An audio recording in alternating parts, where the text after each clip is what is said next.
Bonjour, je m'appelle Benjamin Briot, alias Nota Bene sur les réseaux sociaux, et je me suis fait connaître en parlant d'histoire. J'ai été un temps assez bref, il est vrai, en université, et puis par la suite j'ai fait un BTS, et je me suis orienté vers l'histoire, on va dire, de façon un peu impromptue en 2014 en lançant ma chaîne YouTube, et 10 ans après, on va dire que c'est un accident bien heureux, voilà, qui m'est arrivé, et je suis à la tête d'une équipe d'une dizaine de personnes pour créer des contenus sur toutes les plateformes. Pouvoir sortir un petit peu de mon studio pour parler directement aux gens, pour moi c'est hyper important, parce qu'on a vite fait, quand on crée des émissions sur internet, de se retrouver parfois dans une bulle. On peut avoir l'impression aussi que les commentaires qui sont laissés sous les vidéos, qui peuvent être bienveillants ou pas, si bien sûr on a toujours une réaction par rapport à ces commentaires,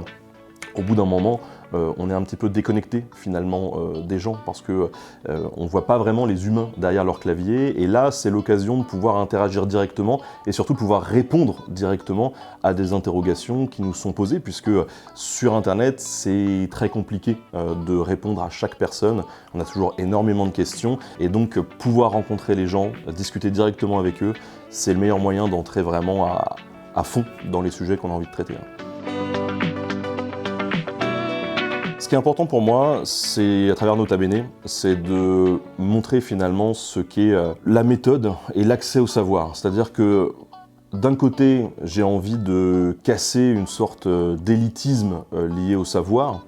chose qui pouvait être encore présent quand je me suis lancé en 2014 sur YouTube. Moi, ce que j'avais envie de faire, c'était de rendre accessible l'histoire à des gens qui ne s'y intéressaient pas, qui ne voyaient pas l'intérêt de l'histoire,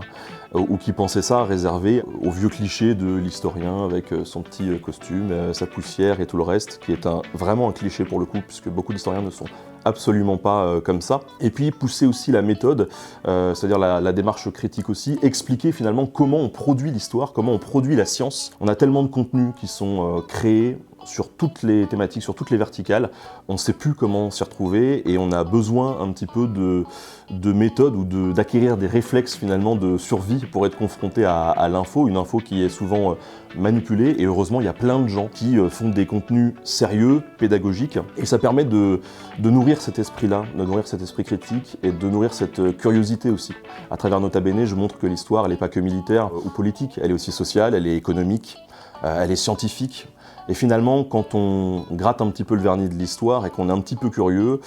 c'est intarissable.